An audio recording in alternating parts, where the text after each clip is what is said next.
वाह भाई वाह, लड़का मेहनत कर रेडमी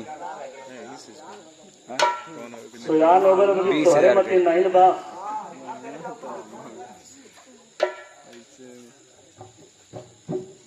अच्छा ये देखें ये बाजा का आवाज कैसे बढ़ावा बाबू कहीं कम कर थोड़ा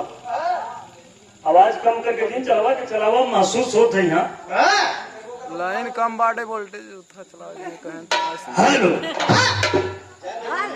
हेलो खरा और देखें